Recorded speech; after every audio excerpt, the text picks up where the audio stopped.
عشق ہو تو ایسا۔ مولانا رومی بازار سے گزر رہے تھے۔ مولانا صاحب کے سامنے کریانے کی ایک دکان تھی۔ ایک درمیانی عمر کی خاتون دکان پر کھڑی تھی اور دکاندار وارفنگی کے عالم میں اس خاتون کو دیکھ رہا تھا۔ وہ جس چیز کی طرف اشارہ کرتی، دکاندار ہاتھ سے اس بوری سے وہ چیز نکالنے لگتا اور اس وقت تک وہ چیز تھیلے میں ڈالتا جاتا جب تک خاتون کی انگلی کسی دوسری بوری کی طرف نہیں جاتی، اور دکاندار دوسری بوری سے بھی اندھا دھند چیز نکال کر تھیلے میں ڈالنے لگتا۔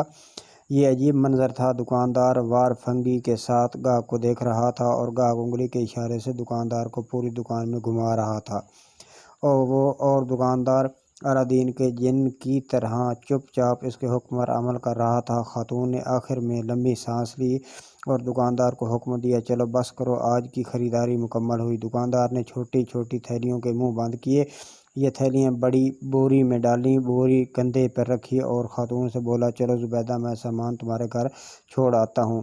خاتون نے نحوست سے گردن ہلائی اور پوچھا، کتنا حساب ہوا؟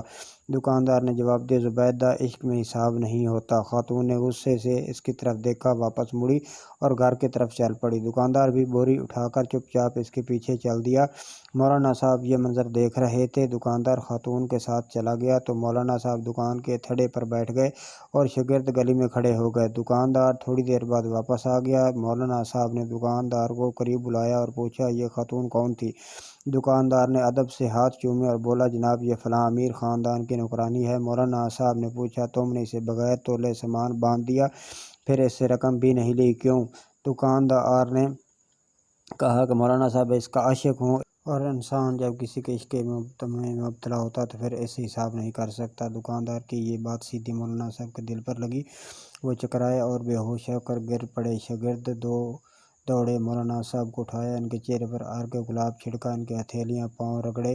مولانا صاحب نے بڑی مشکل سے آنکھیں کھولی۔ دکاندار گھبرایا ہوا تھا اور مولانا صاحب پر جھکا اور ادب سے عرض کیا، جناب، اگر مجھ سے غلطی ہو گئی تو معافی چاہتا ہوں۔ مولانا صاحب نے فرمایا، تم میرے محسن ہو، میرے مرشد ہو، کیونکہ تم نے آج مجھے زندگی میں عشق کا سب سے بڑا سبق دیا ہے، قرآن۔ دکاندار نے حیرت سے پوچھا، جناب وہ کیسے؟ مولانا صاحب نے فرمایا، میں نے جانا تم ایک عورت کے عشق میں مبتلا ہو کر حساب سے بگانے ہو، جبکہ میں اللہ کی تسبیح بھی گن کر کرتا ہوں، نفل بھی گن کر پڑھتا ہوں اور قرآن کی تلاوت بھی اور اوراق گن کر کرتا ہوں، لیکن اس کے باوجود اللہ تعالیٰ سے عشق کا دعویٰ کرتا ہوں۔ تم کتنے سچے اور میں کس قدر جھوٹا ہوں۔ مولانا صاحب جب وہاں سے اٹھے، اپنی درگاہ پر واپس آئے اور اپنے استاد حضرت شمس تبریز کے ساتھ مل کر عشق کے 40 اصول لکھے۔ ان اصولوں میں ایک اصول بے حساب اطاعت بھی تھا۔